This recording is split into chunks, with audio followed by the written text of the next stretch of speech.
Your brain is sabotaging you. And you don't even realize it. Right now, as you look at this screen, there is that list waiting in a corner of your mind. You know the one. That project. That phone call. That conversation. That beginning. You were going to do it today. You were going to do it yesterday, too. Last week, you were undoubtedly going to do it. But here you are, again in front of this screen, again stuck in the same cycle, again whispering the same lie to yourself, tomorrow. Definitely tomorrow. No. Not tomorrow. Because the identical process in your brain will activate tomorrow. The same chemicals, the same neural pathways, the same ancient defense system. And you will find yourself in the same place, with the same guilt, the same disappointment, the same question of why am I like this? Before we continue, please make sure you subscribe to the channel and share what you feel while watching this video in the comments. This community is strengthened by your experiences. 7:23 a.m. The alarm rings. You open your eyes, and the first thought hits you, I'll start today. That gym membership sign-up. The first page of that book. The completed resume. That email. You even feel excited. You get out of bed, a little more energetic, a little more hopeful. You make your coffee, and you have a plan in your head. You will start at 10 o'clock. Clear. 10 a.m. But first, you should check those emails. Just 5 minutes. 10:17 a.m. Okay, you'll start now, but the desk is a bit messy. You'll be more productive if you tidy up. 10:45 a.m. Your phone vibrates. A text message. It's not important, but I'll just check it. 11:32 a.m. You're actually hungry. You can't work on an empty stomach. You'll focus better if you grab a snack. 2 p.m. Afternoon. You still haven't started. And now that feeling comes. You know it. That stifling, sticky, weighty sensation. It isn't precisely guilt. Not shame, either. It's a mixture of both. You are angry at yourself, but at the same time, you're looking for an explanation. Today wasn't a good day. I'll be more ready tomorrow. Better tomorrow. This isn't a story. This is your life. And the terrifying thing is this, you are not lazy. You are not incompetent. You might not even be undisciplined. You are a victim of something. You are a victim of a mechanism inside your brain that was evolutionarily designed and programmed to ensure your survival, but which paralyzes you in the modern world. What's its name? That which neurology refers to as present bias, Piers Steel refers to as the procrastination equation, and the temporal motivation theory describes, but which you encounter on a daily basis. Procrastination. But the real kind of procrastination. Not the kind that lazy people do. The kind your brain uses to kill the future you, the potential you. Now, I'm going to say something, and it's going to bother you. Are you ready?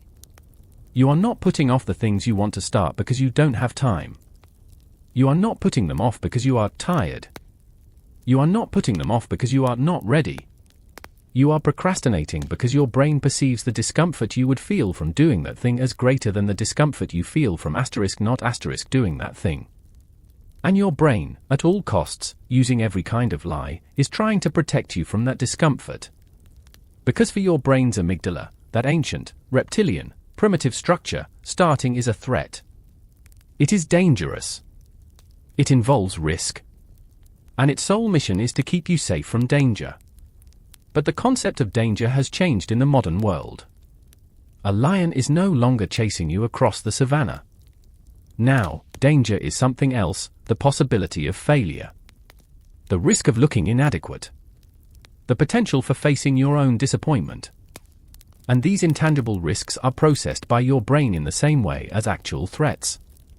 When you say, I'll start tomorrow, your brain says, well done, we averted the danger. It releases dopamine. It rewards you. Because you escaped the threat. You survived. You are safe. Do you understand the horror? You are being held back from your life by your own survival mechanism. You are a child. Maybe 8 years old. Your teacher asks you a question. You know the answer. You are sure of it. You are about to raise your hand. And suddenly, a feeling comes over you. Your heart speeds up. Your palms start to sweat. A voice in your mind, what if it's wrong? What if everyone laughs? What if you look stupid? You put your hand down. You remain quiet. And a second later, another child gives the exact same answer. The correct answer. Your answer. The teacher praises him. The class applauds. And you sit there, something breaking inside you, learning one thing: being safe is more important than succeeding. This moment. This small, insignificant, forgotten moment. The copies, variations, and echoes of this moment. They all accumulated. They layered. They became etched into your neural networks. And now you are an adult, perhaps in your 30s, and that 8-year-old child is still lowering your hand. As the Swiss psychologist Jean Piaget said, all knowledge starts with experience but is not limited to experience. You are applying the lesson you learned as that child to situations you have never even encountered. Signing up for that gym, going to a job interview, starting to write that book, they are all the same thing to your brain: raising your hand. Being visible. Taking a risk. No, the youngster in your head continues to say, be careful. It is midnight. You are in bed, but you can't sleep. Your mind is racing. The things you didn't do today. The things you didn't start. And now, in the silence of the night, it is not guilt, but anger that comes. You are mad at yourself. Why am I like this? Why can't I do it? Why is it so hard? You grab a notebook. You make a plan. Detailed. Realistic. Motivating. Tomorrow will be different. I'm serious this time. As you write, energy comes. You feel excited. You can see the book. You can see the project. You can see yourself, the better version of yourself, the version who has done the thing. You complete the plan. You fall asleep. You're at ease. The issue has been resolved. But when morning comes, the plan is just a piece of paper. And you are the same person again. The same brain. The same fears. The same mechanism. Because making plans at midnight is much easier than doing. Planning, dreaming, thinking, these are not dangerous for your brain. On the contrary, they are rewarding.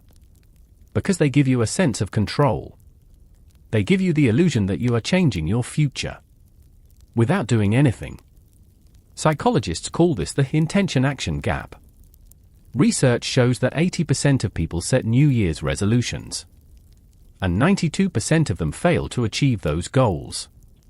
Why? Because intending is not doing. Dreaming is not achieving. But your brain doesn't see the difference. When you make that plan, when you dream, your brain releases dopamine. As if you succeeded. As if you did it.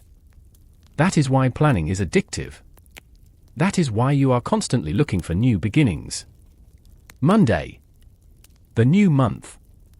The new year. The new you. However, you never change. Because you are not changed by plans. Action takes place. Have you ever experienced this? That midnight motivation, that energy that disappears in the morning? Share it in the comments. Because this is not just your story. These are all of our stories. Now, let me tell you something. A true story. A scientist, a psychologist, a writer, not a famous one, but she is like you. Let's call her Sarah. Sarah has wanted to write a book for years. A fictional novel. She has always dreamed of it. Her friends tell her, "You're a great writer." She knows she's talented. But she can't start. She thinks about it every day. The characters live in her head. She can see the scenes. But when she opens the blank page, something happens. Her hands shake. Her heart races. And a voice, "It's not good enough. Not now. You need to do more research first. You need to be more ready first." Years go by. The book is still in her head. And one day, Sarah realizes, "I'm not afraid of writing. I'm not even afraid of failing. What I'm afraid of is that the book I imagine is better than the real book." Do you understand? In the world of imagination, Sarah's book is perfect. Flawless. Impeccable. In the real world, if she writes it, the book will be flawed. It will be inadequate. It will be disappointing. Without realizing it, Sarah took the decision to shield a flawless illusion from a flawed reality. This is not just Sarah's story. This is your story. My story. All of our stories. Because procrastination is not cowardice. Procrastination is the dark side of perfectionism. You are not doing that thing because you are afraid of failing. You are not doing it because you know you won't succeed well enough. And you know you won't succeed well enough because no first attempt is ever good enough. Imagine a button. A red button. When you press this button, the thing you have been procrastinating on is instantly complete. The book is written. The project is finished. The body is fit. The speech is delivered. Would you press this button? Of course you would. Immediately. Without thinking. Now, let me ask the real question: why is pressing the button so easy, but starting is so hard? Because pressing the button requires no process. It requires no discomfort. It requires no risk. There is no uncertainty. There is no possibility of failure. There is only the result. But real life doesn't work that way. There is no button in real life. There are only steps. Steps that are boring, tiring, and sometimes seem meaningless. The first 5 pages. The first 10 minutes. The first attempt. And our brain does not like these steps. Because steps involve uncertainty. If I write the first page, I'll have to write the second one. If I write the second, then the third. What if I can't finish it? What if it's terrible? That's why your brain makes you an offer: don't start at all. That way, you won't be disappointed. That way, you can't fail. That way, you are safe. And you agree to this offer. Each day. Each hour.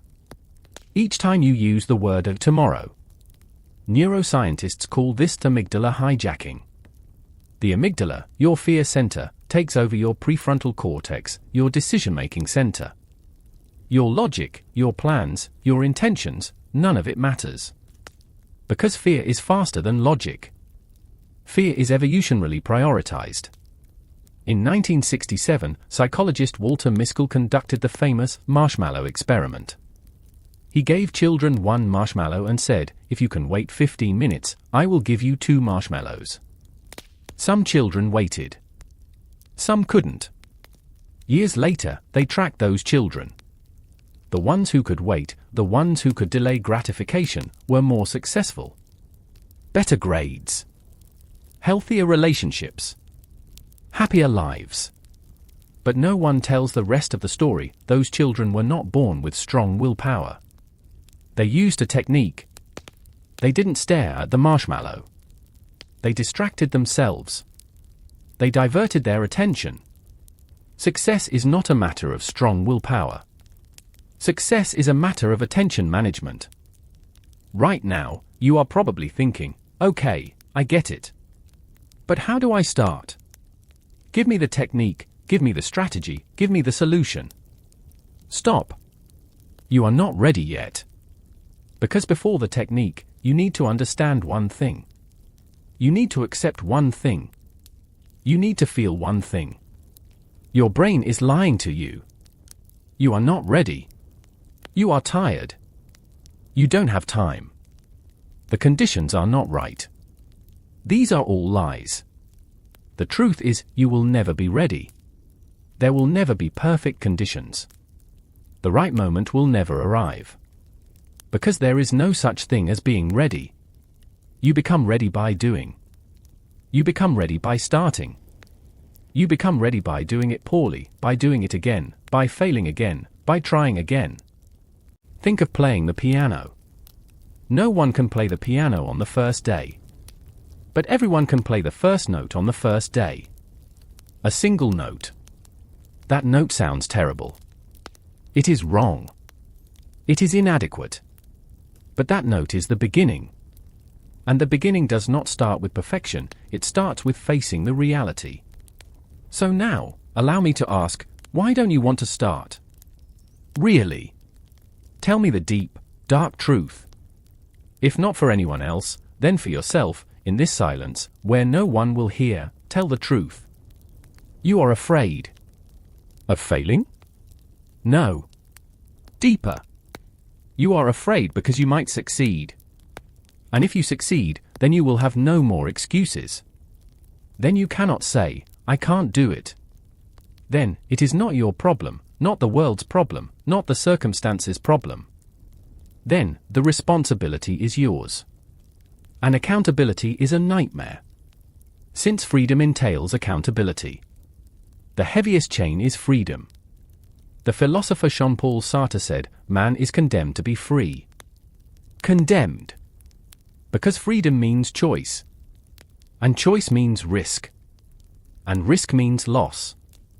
As long as you don't choose, you don't lose. As long as you don't try, you don't fail.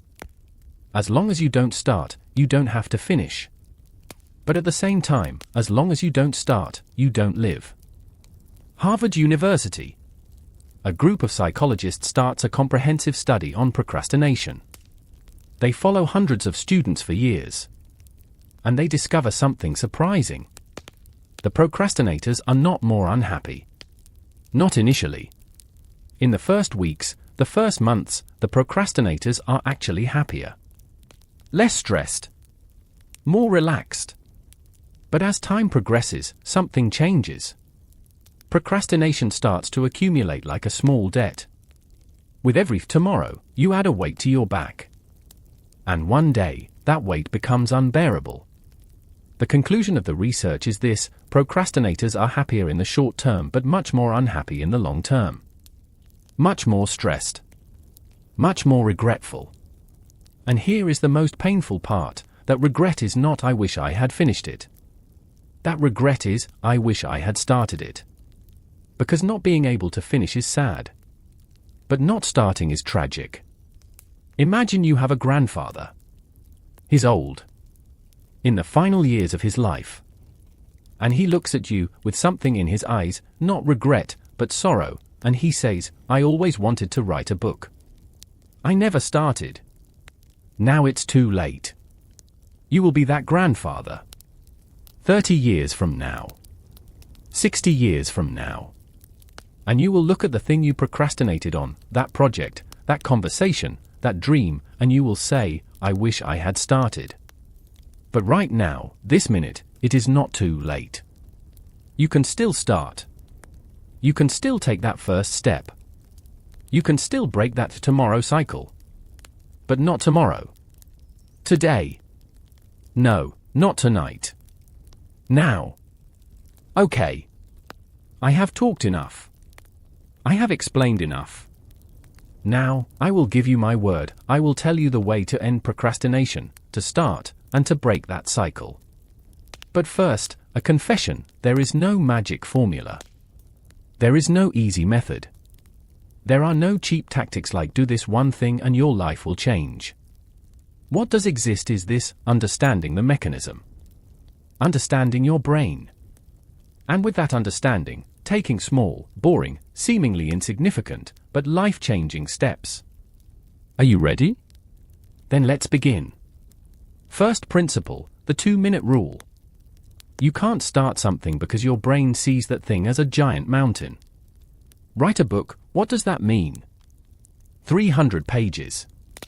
100,000 words. Hundreds of hours. This is unbearable for your brain. But now, think about this, 2 minutes. Just do that thing for 2 minutes. 2 minutes of writing. 2 minutes of exercising. 2 minutes of opening your phone and dialing that number. 2 minutes does not trigger your brain's alarm system. 2 minutes is not a threat. 2 minutes is, okay, I can handle this. Dave Brailsford, the coach of the British cycling team, developed something called the 1% rule. Improve everything by 1%. Reduce the bicycle's weight by 1%. Improve aerodynamics by 1%. Increase sleep quality by 1%. The result? The team won the Tour de France within 5 years. First once. Then again. Then again. 1% looks like nothing. But 1% every day means 37% in a year. 2 minutes looks like nothing. But 2 minutes every day means a habit. And a habit means identity. You cannot call yourself a writer because you don't write. But if you write for 2 minutes every day, you are now someone who writes. You become a writer. The identity shifts. Your brain changes. Second principle, sabotage the preparation. Your brain tells you, first, prepare. First, get the conditions right. First, wait for the perfect time. This is a trap. Preparation is another form of procrastination. More legitimate. More reasonable. But still procrastination. James Clear, in his book Atomic Habits writes something, design your environment so that doing the right thing is easy, and doing the wrong thing is difficult. What does this mean? If you want to exercise, put your workout clothes next to your bed. When you wake up in the morning, let that be the first thing you see. Putting them on is much easier than deciding to. If you want to write, leave your computer open. The blank page is open, ready, on the screen. All you have to do is sit down and start typing. Preparation should be an action, not an excuse. And preparation should be for now, not for the future. The third principle is to prepare for failure. This will sound strange, but listen, failure is inevitable. The first attempt will be terrible. The second one, too. Maybe the 10th one. But your brain doesn't know this. Your brain thinks failure is a bad thing. Something to be avoided. No. Failure is part of the process. Failure is the only way to learn. Failure is mandatory. Psychologist Carol Dweck at Stanford developed the concept of a growth mindset. There are 2 types of mindsets, a fixed mindset and a growth mindset. Fixed mindset, I am not talented. I can't do it. This is not for me. Growth mindset, I am not skillful yet. But I can learn. I can develop. The difference is one word, yet. When you fail, the fixed mindset says, here is the proof. You can't do it. The growth mindset says, here is the data. What did you learn? Plan for failure. Know that the first 5 attempts will be terrible. Plan for 10 attempts, 20 attempts. And every failure is a guarantee that the next attempt will be better. Fourth principle, create social pressure. You have a friend. Tell them, I'm going to do this thing this week. If I don't do it, I'll give you $20. It's strange, but it works. Because your brain hates to lose. $20 is an insignificant amount. But the feeling of loss is unbearable. Start a study group. Find a community. Online, offline, it doesn't matter. But let there be others. Let others see what you are doing, know it, and follow it. Because procrastination grows in the dark. Isolated. Secret. But when you shine a light on it, procrastination shrinks. Fifth principle, hack the dopamine loop. Your brain lives for dopamine. Dopamine is reward. Dopamine is happiness. Dopamine is motivation. But your brain cheats. Scrolling social media, dopamine. Watching a video, dopamine. Eating food, dopamine. These are all instant, easy, guaranteed dopamine hits. But that thing you are procrastinating on? Writing that book, finishing that project, giving that speech? That dopamine is far away. Months from now. Years from now. Maybe it will never arrive.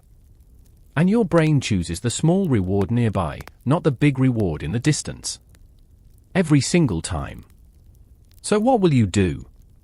You'll alter the dopaminergic system. Reward yourself for every small step. You wrote for 2 minutes. Celebrate. You read 5 pages. Mark it.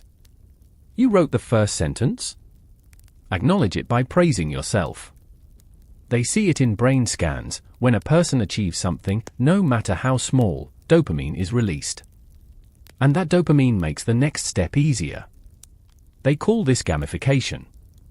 Turning life into a game. Collecting points. Leveling up. Earning achievements. Does it sound childish?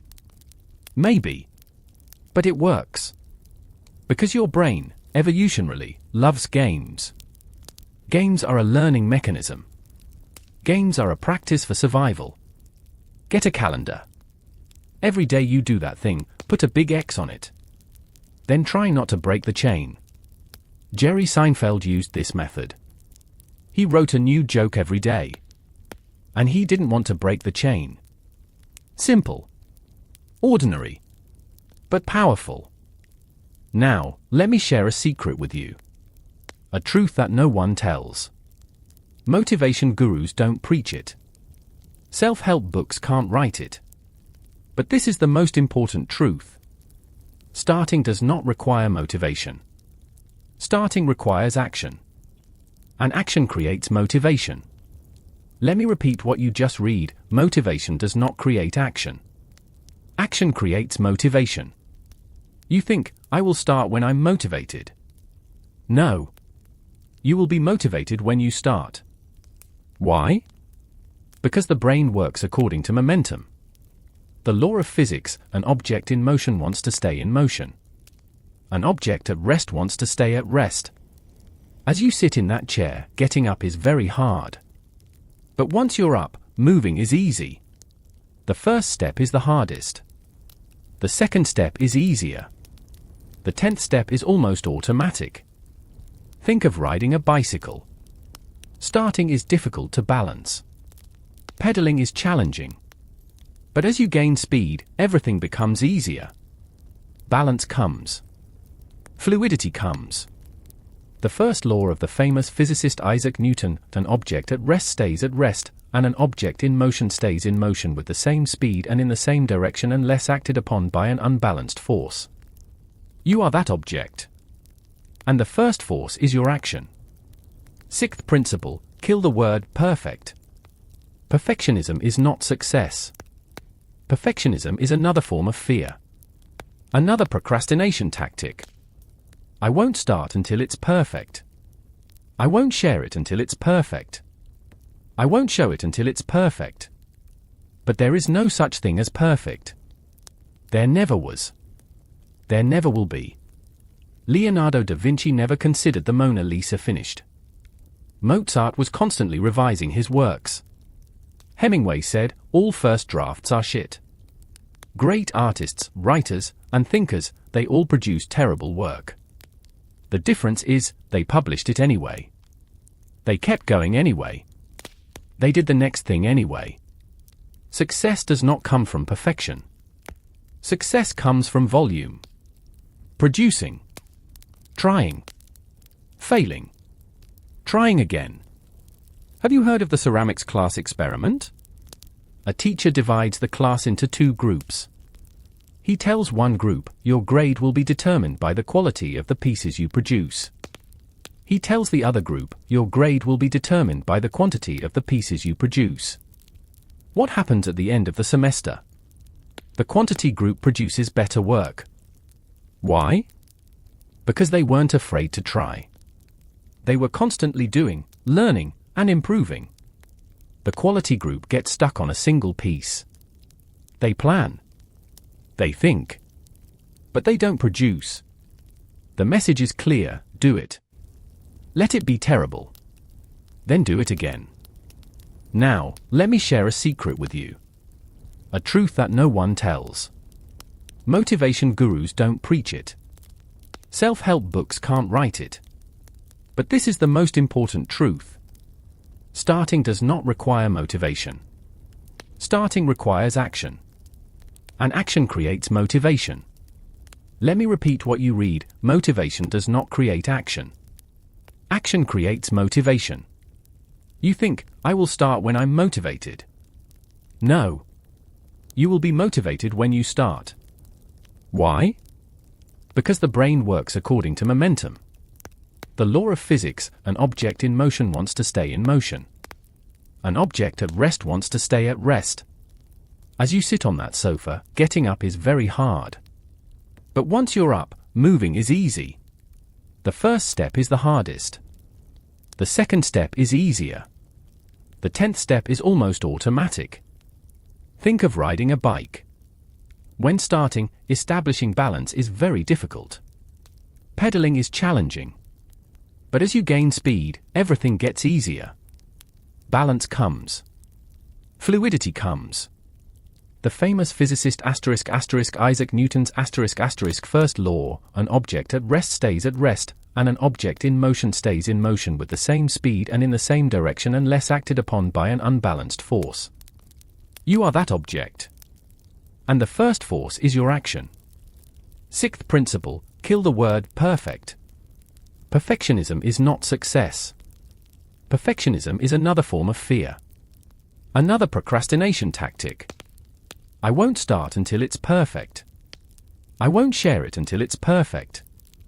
I won't show it until it's perfect. But there is no such thing as perfect. There never was. There never will be. Leonardo da Vinci never considered the Mona Lisa finished. Mozart was constantly revising his works. Hemingway said, all first drafts are shit. Great artists, writers, and thinkers, they all produce terrible work. The difference is, they published it anyway. They continued anyway. They did the next thing anyway. Success does not come from perfection. Success comes from volume. Producing. Trying. Failing. Trying again. Have you heard of the ceramics class experiment? A teacher divides the class into two.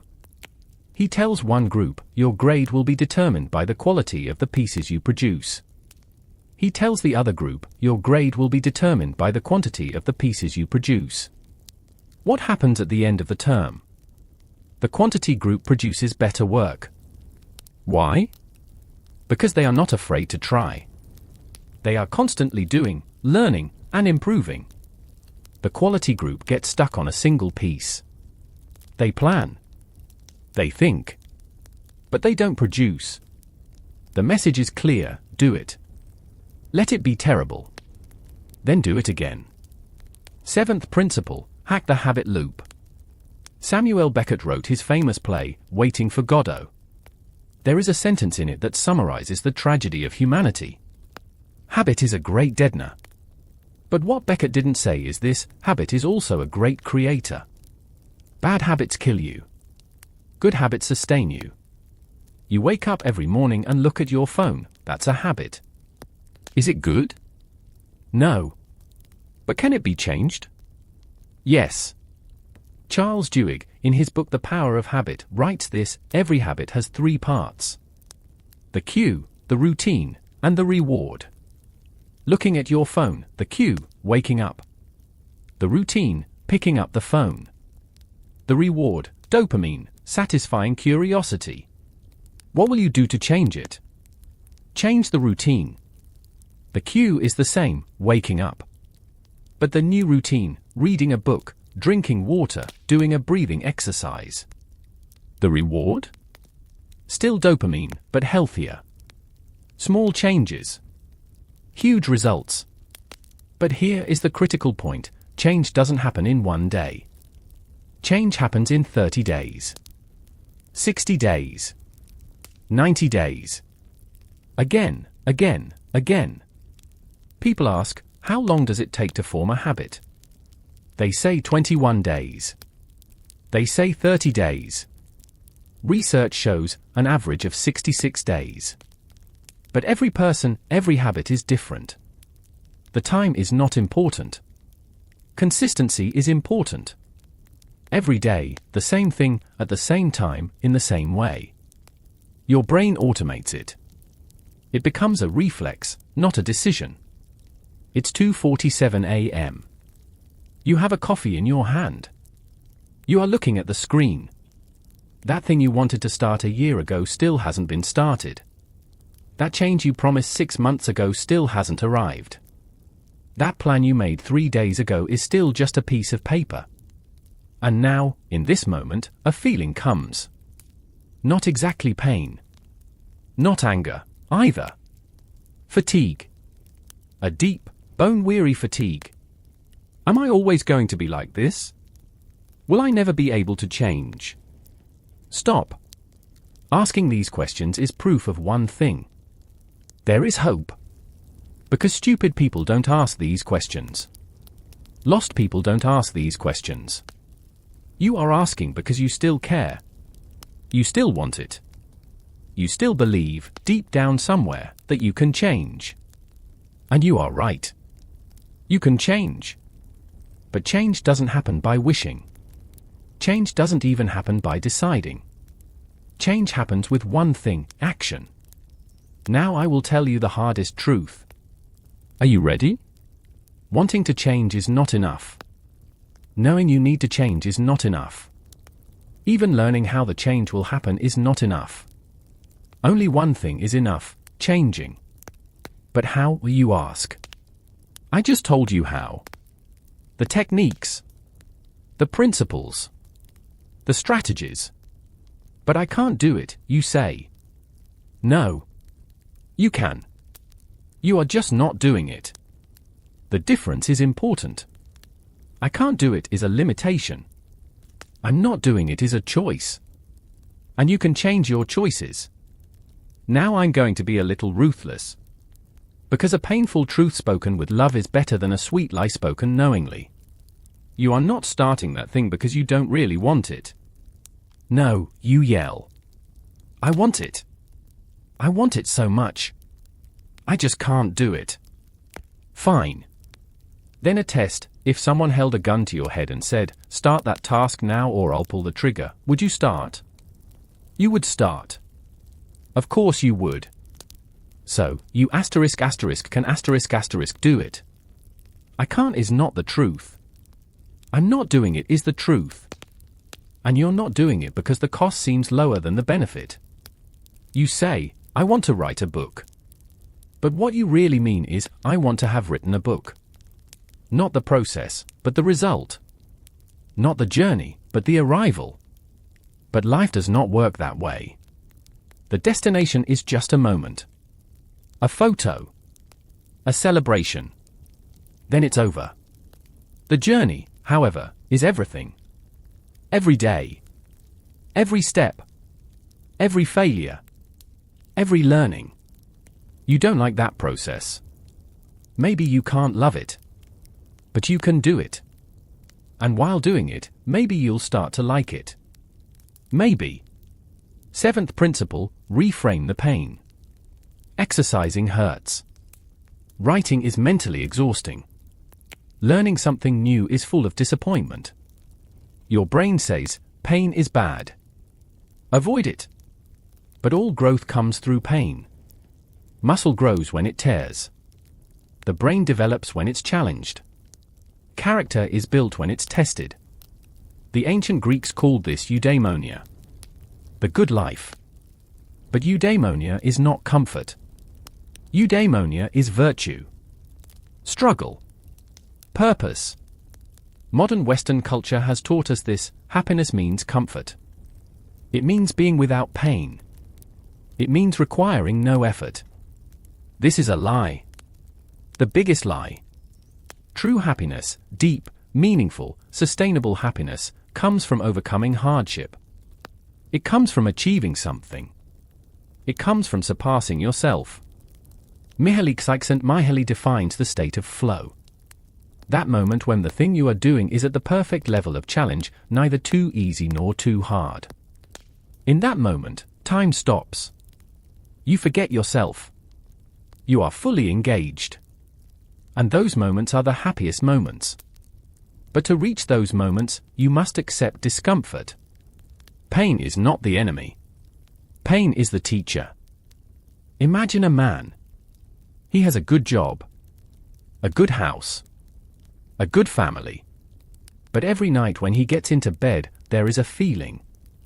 Emptiness. Deficiency. Is this it? Is this what life is? That man procrastinates. He procrastinates on his passions. He procrastinates on his dreams. Not now. When I retire. When the kids grow up. When I save more money. But retirement comes.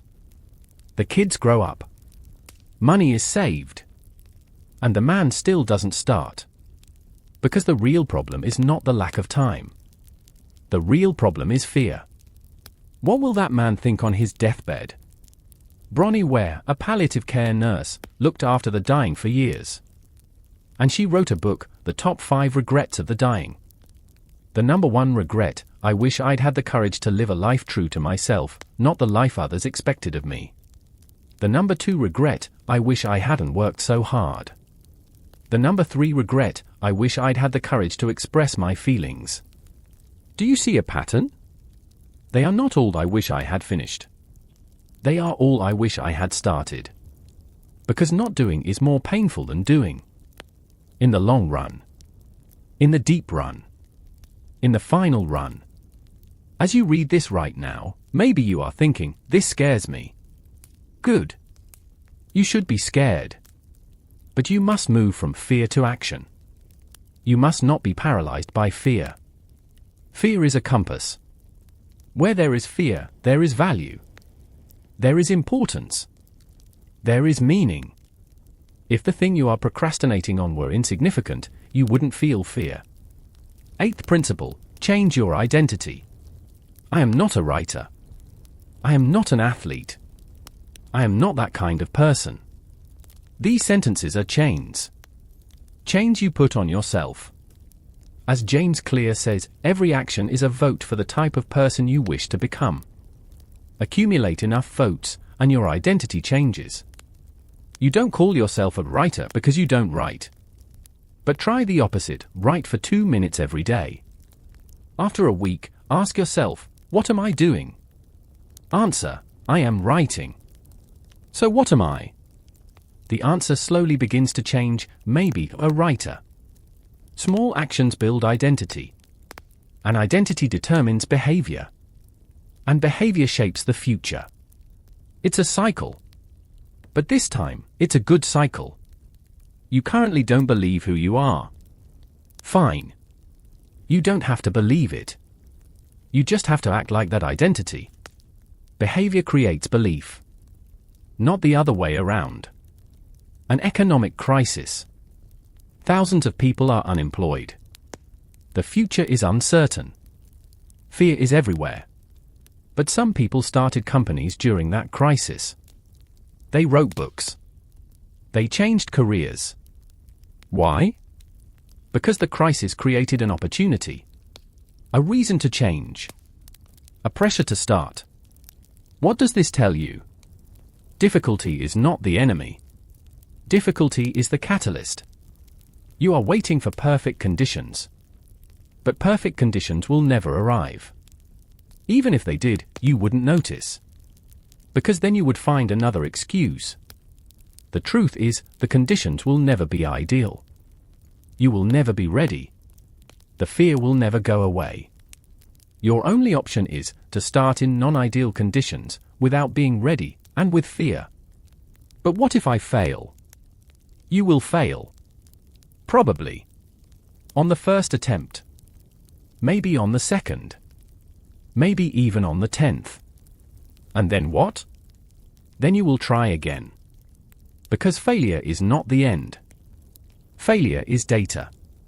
Thomas Edison failed 10,000 times while inventing the light bulb. A journalist asked, how did it feel to fail 10,000 times? Edison replied, I have not failed 10,000 times. I have successfully discovered 10,000 ways that will not work. The perspective changes. Failure is not loss. Failure is progress. Now, let me tell you one more story. This time, a different story. Not a success story. A transformation story. There is a woman. Let's call her Maria ***. She is 40 years old. An accountant. A good life. But a feeling, deficiency. Maria had always wanted to paint. She used to draw as a child. Her mother praised her. Her teacher said, you are talented. But then came life. University. Work. Marriage. Children. And painting was forgotten. At the age of 40, one day, Maria *** goes to an art gallery. She sees an exhibition. And suddenly, something breaks inside her. She cries. There, in the middle of the gallery, among the paintings, she cries. Why? Because looking at those paintings, she sees something lost. A lost life. A lost Maria ***. She returns home. She can't sleep that night. In the morning, she makes a decision, I will start. She buys a cheap canvas. Cheap paint. The first brush stroke. Terrible. The second. Awful. The 10th. Still bad. But she continues. Every day. Half an hour. Sometimes just 10 minutes. Before work. After the children sleep. On weekends. The first year, she shows nothing to her friends. She is too embarrassed. She thinks it's too bad. The second year, she enrolls in a class. The instructor praises her. For the first time, someone says, these are good. The third year, she participates in a small exhibition. She sells a painting. €50. An insignificant amount. But Maria is flying. Because someone, a stranger, wanted to hang her work in their home. Now Maria is 50 years old. Still an accountant. But also a painter. Her identity has changed. Her life may not have changed. But her living experience has. Do you understand the difference? Life is external circumstances. Living is the internal experience. Maria's life is still the same. The same house. The same job. The same responsibilities. But her living experience is completely different. Because she started. And you? When will you start? Okay, you say. I understand. I am motivated. I will start now. No. Stop. Because motivation is temporary. Motivation is an emotion. And emotions come and go. Tomorrow morning, this motivation will be gone. I guarantee it. Tomorrow morning, it will be the same fears, the same excuses, the same voice, not today. Tomorrow. So, what will you do? You will build a system. A system that does not rely on emotion. A system that does not require motivation. Scott Adams, the creator of the *Dilbert* comic strip, writes this: goals are for losers. Systems win. What does that mean? Goal: I will write a book. System: I will write for 30 minutes every morning. A goal is result-oriented. A system is process-oriented. The goal tells you you haven't succeeded yet. You are not good enough yet. The system tells you you did it today. You succeeded today. Goals create unhappiness. Because you are either successful or you are a failure. Two options. A system creates happiness. Because every day is a small win. Ninth principle, environment design. Willpower is a limited resource. Every decision depletes willpower. At the end of the day, willpower is exhausted. That's why willpower is unreliable. I am strong, I will do it, that doesn't work. You do it for 2 days, and on the 3rd day, you quit. So, what will you do? You will design your life in a way that does not require willpower. Example, if you are addicted to your phone, put your phone in another room. Delete the apps. Turn off the notifications. No willpower. Just no access. If you want to write, go to a coffee shop.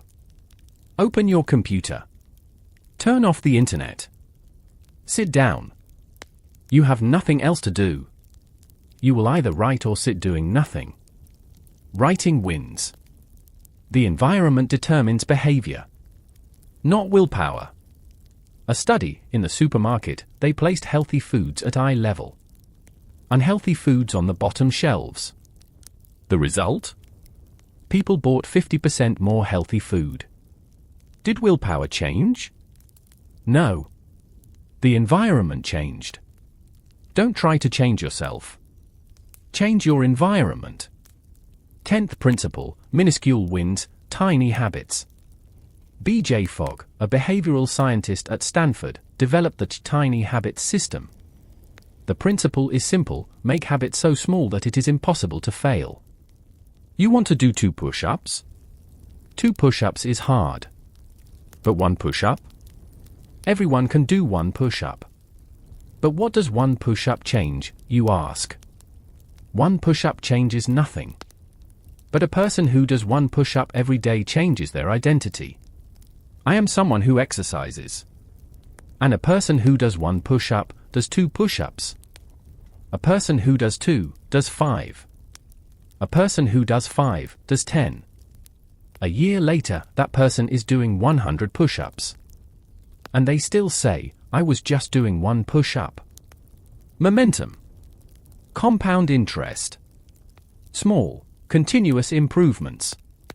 The Chinese call this water drop penetrates stone. 1 drop is nothing. But every day, in the same spot, millions of drops, it penetrates the stone. You are that water drop. Now let's talk real. The final truth. Some of you will start after watching this video. Really? Today? Now? Maybe 10%. Maybe 5%. Most of you will not start.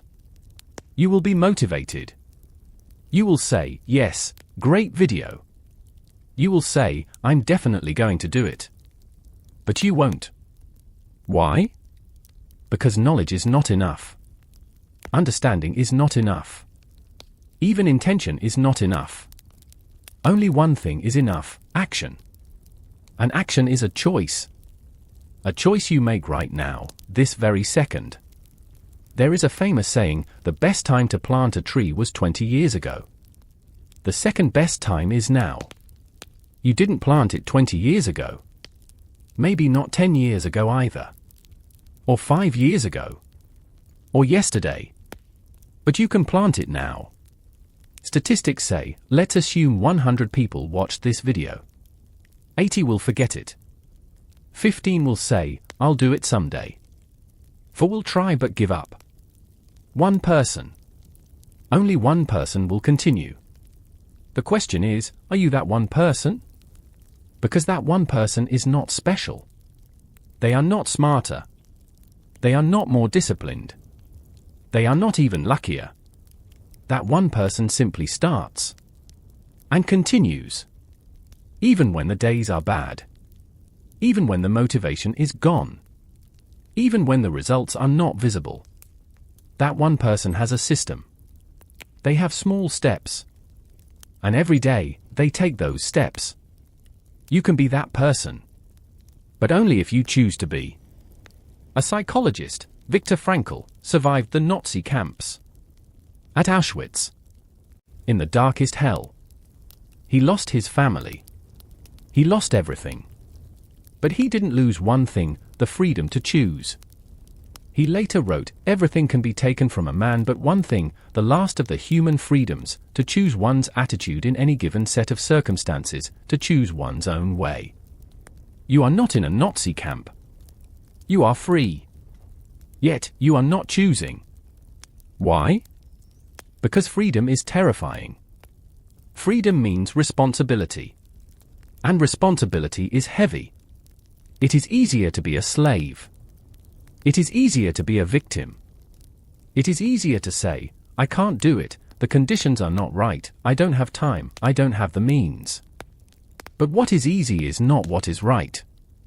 And what is easy is not what brings happiness.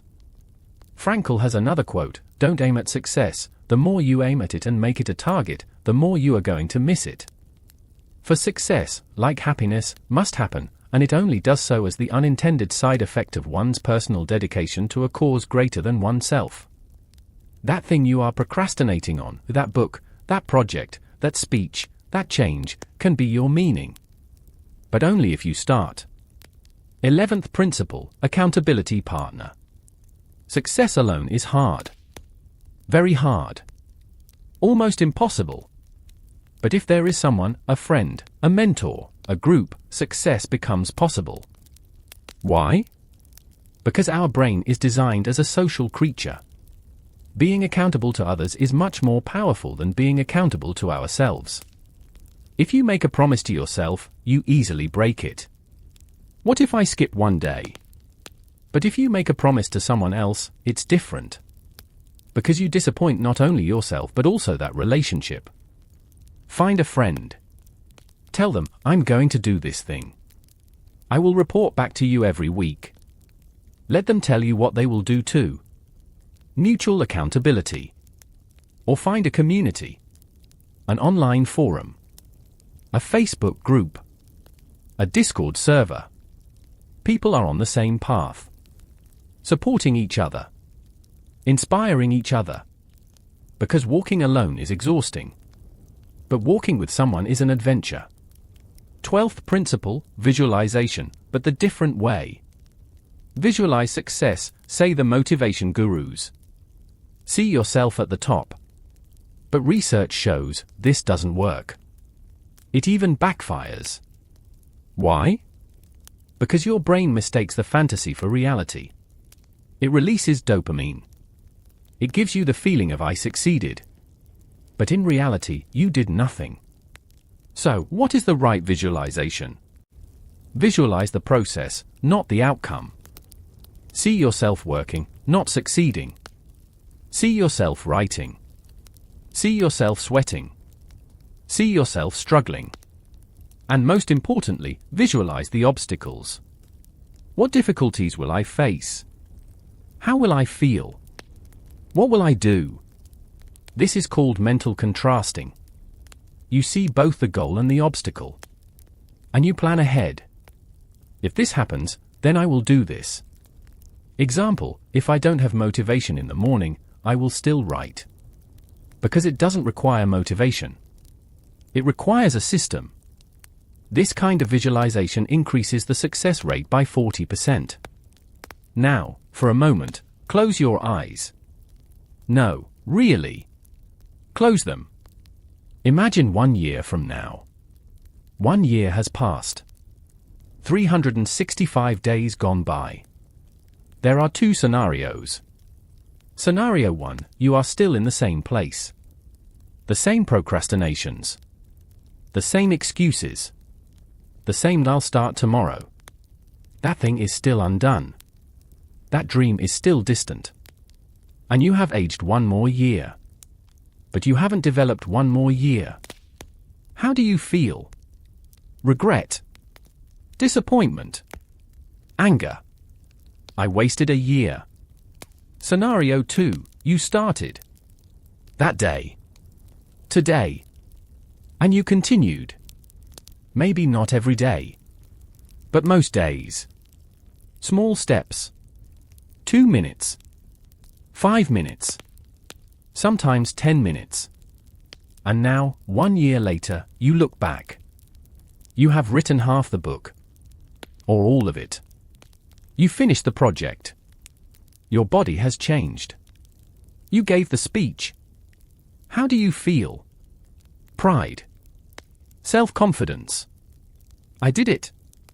I can do it. Two scenarios. Both are possible. Both can be real. The difference? The decision you make today. The choice you make today. Which one do you choose? Open your eyes. The truth is, life is short. Terribly short. How old are you right now? 25? 35? 45? Do you feel very young? Do you think you have plenty of time? Let's do the math. The average person lives 80 years. 80 years is about 4,000 weeks. 4,000 Mondays. 4,000 chances to start. If you are 30 years old, about 2,500 weeks have passed. You have 1,500 left. 1,500 weeks. It sounds like a lot. But it is not. Tim Urban, from the blog Wait But Why, calculated this. Let's say you live to be 90. How many times a year do you see your mother? Let's say 10 times. You have 60 years left. That is 600 meetings. You will only see your mother 600 more times. What about your friends? Work, family, distance, you see them 5 times a year. 300 more times. The numbers are insignificant when they are abstract. But they are terrifying when they are concrete. And that thing you are procrastinating on? How many weeks does it require? 50 weeks? 100 weeks?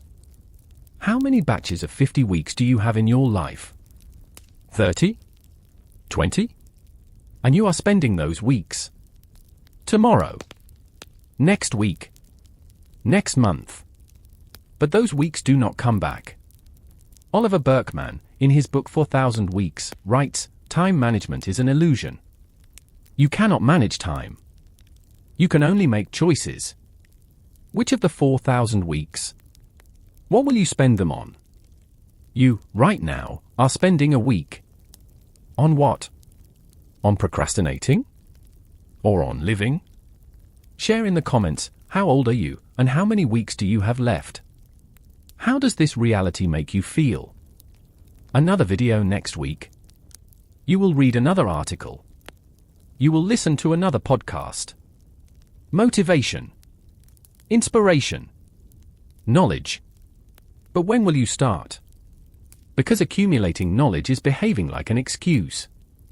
I'm not ready. I need to learn more first. No. Enough. You have learned enough. You know enough. What is missing is not knowledge. What is missing is action. Paralysis by analysis, you think too much, you do nothing. But what if I do it wrong? What if it's a bad start? A bad start is better than no start. Every single time. An old proverb, the perfect is the enemy of the good. You are waiting for perfect. But perfect is not coming.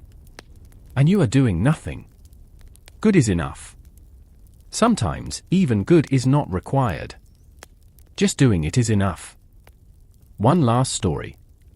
A true story. My story.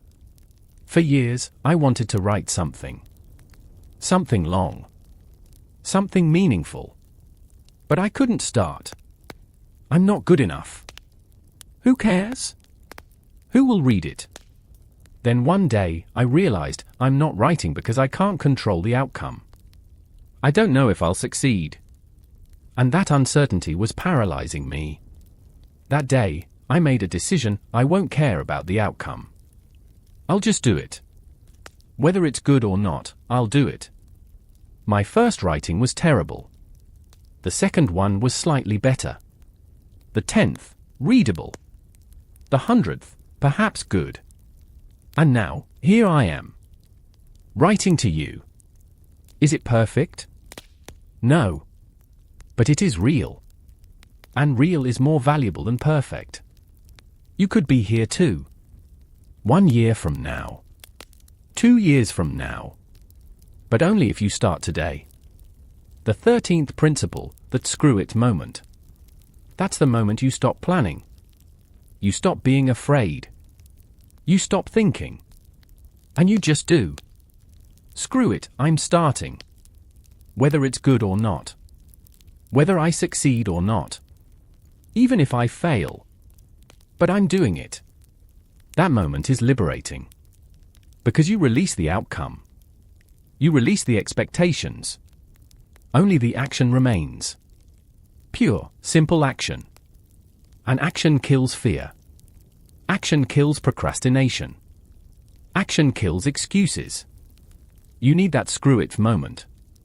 Now. This minute. What is that thing you're delaying? Say it. Say it out loud. In this room, in front of this screen, there's no one but yourself, so say it for yourself. I am going to do this. Now, grab your phone. Open your calendar. Set an alarm for tomorrow. What time will you start? 8 a.m.? 10 a.m.? Whenever it is, set it. And tomorrow, when that alarm goes off, don't think. Just start. 2 minutes. Remember? Just 2 minutes. And those 2 minutes could be the beginning of your life. Arthur Brooks, the American author and professor, once wrote, "Every day is a little death." Dark. Depressing. But true. Every day, you die a little. Your time decreases. Your opportunities narrow. Your potential drains away. But at the same time, every day is a little birth. Every day, you can start over. You can choose again. You can live again. It doesn't matter what you did or didn't do yesterday. Today is a new day. A new chance. There's a concept in Buddhism, beginner's mind. To experience every moment as if it were the first. Without carrying the burden of the past. Without feeling the anxiety of the future. Only now.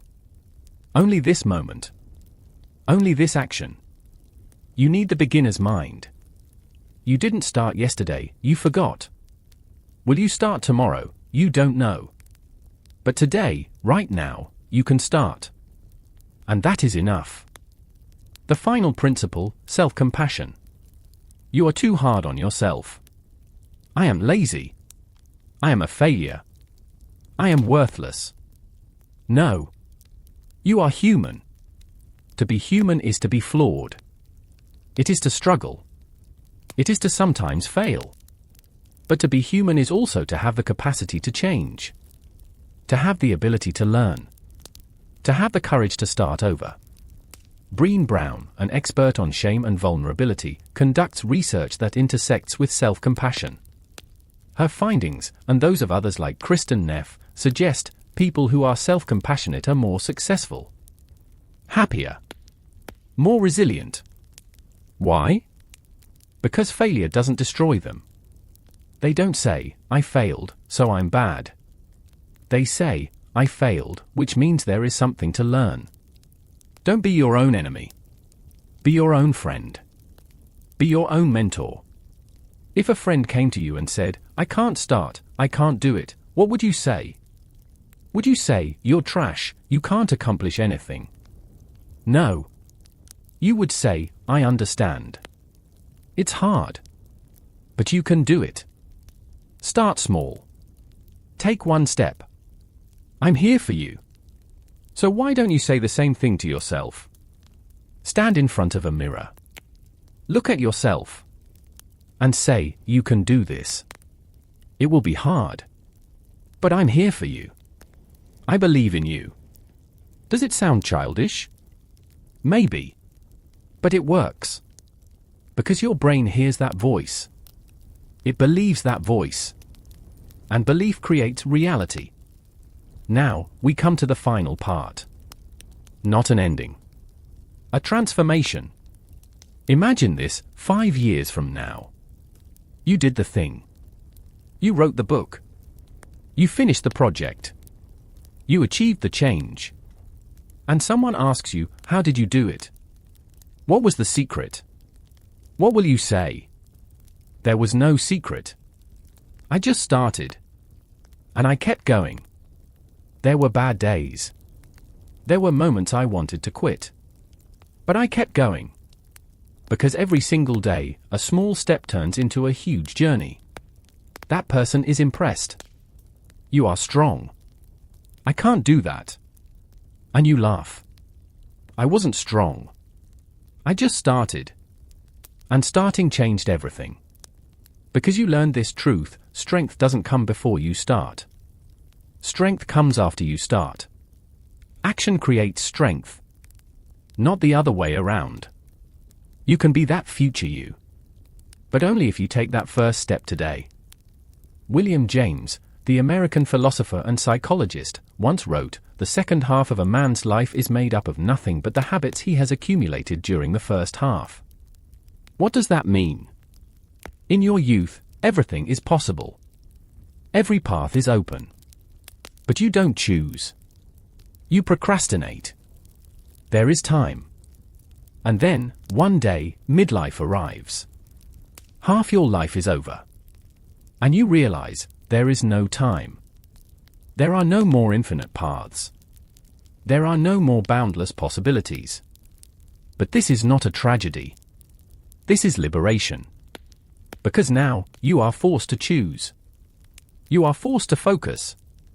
You are forced to live. No matter your age, this message is for you. It is not too late. It is never too late. But earlier is better. Today, now, this moment, is the earliest moment. Tomorrow will be later. A final reminder. This video is not magic. These principles are not sorcery. Knowing them will not change your life. Only one thing will change your life: doing. I have given you the map. But walking is your duty. I have given you the tools. But building is your duty. And here is the hardest truth: most of you won't do it. Statistically, most of you will be the same person tomorrow. The same delays. The same excuses. But some of you, a handful, will start. And you will keep going. And your lives will change. The question is, which group do you belong to? The watchers, or the doers? Only you can know. And only you can choose. The closing. Final words. One day, not too far from now, you will be on your deathbed. Your life will flash before your eyes. And for a moment, this video, this message, it will come to your mind. And you will ask yourself, did I start?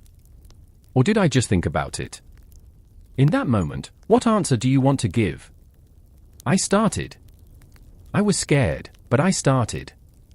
I failed many times, but I kept going. And in the end, I lived. I truly lived. Or, I thought about it. I always thought about it. But I never did it. And now, it is too late. Two answers. You have to choose one. But you don't make that choice on your deathbed. You make that choice now. Today. This minute. The end of the video. But you're beginning. Go. Start. Take that first step. And a year from now, come back. Read these comments. And write, I started. And my life changed. I will be waiting for you here. Proud of you. Because you are that 1%. You are that one person. I know it. Now go. And prove it to me. Take action. Do something right now, anything related to that thing you've been putting off. Open a file. Send a message. Set an alarm. Something. And write in the comments, I started. 2 words. But those 2 words could be the first words of your new life. I believe in you. Now, it's your turn. Thank you for watching this content. But thank you is not enough. I hope this was not just a common sleep story, but a turning point in your life. Please share this message. Help someone. Help yourself. And remember, change is not in the future. Change is now. See you later. But more importantly, see your successes.